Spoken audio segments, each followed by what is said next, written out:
comité provincial de sécurité du mardi 3 janvier 2023.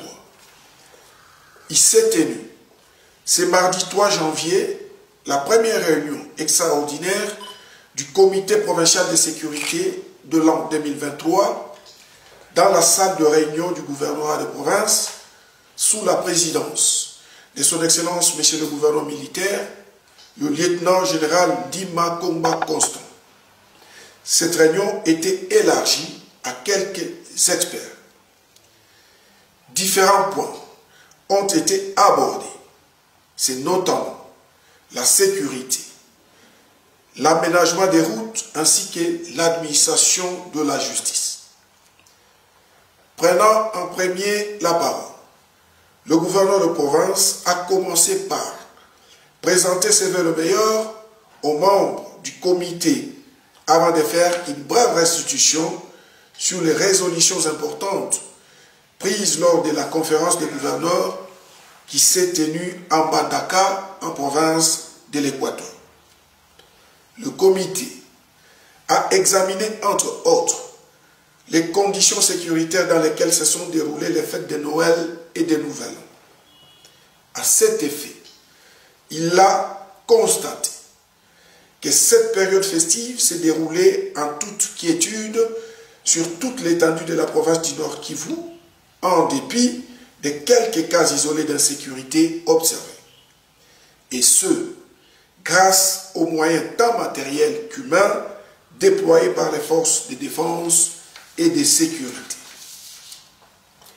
Le même constat a été fait dans les territoires de Massissi d'une manière générale et plus particulièrement à Kichanga, où les agresseurs de l'armée rwandaise et leurs alliés du M23 ont tenté à maintes reprises d'occuper cette cité et priver ainsi à la population de la contrée sa quiétude. En outre, le comité provincial de sécurité a relevé le fait que la route Nyanzale, Kikuku, Katio, Kichanga et Goma est devenue impraticable, obstruant ainsi le passage des véhicules à destination de Goma, alors que cette dernière est restée l'une des voies importantes qui sert de trafic pour l'approvisionnement de la ville de Goma depuis l'occupation par les terroristes du M23 et leurs alliés RDF d'une partie de l'axe Goma-Rochou. Ainsi donc, les membres du comité ont recommandé que le moyen nécessaire soit mis à la disposition des services habilités pour la réhabilitation rapide de cette route d'intérêt socio-économique. Pour ce faire, le gouverneur de province a instruit, séance tenante, les décaissements des fonds nécessaires pour la réhabilitation de cette importante route afin de permettre aux gros camions transportant les marchandises d'évoluer vers la ville de Goma. Au cours de cette même réunion, le comité a constaté qu'il y avait ces derniers temps un déplacement massif de la population en majorité provenant de la communauté Tutsi congolaise vers le Rwanda.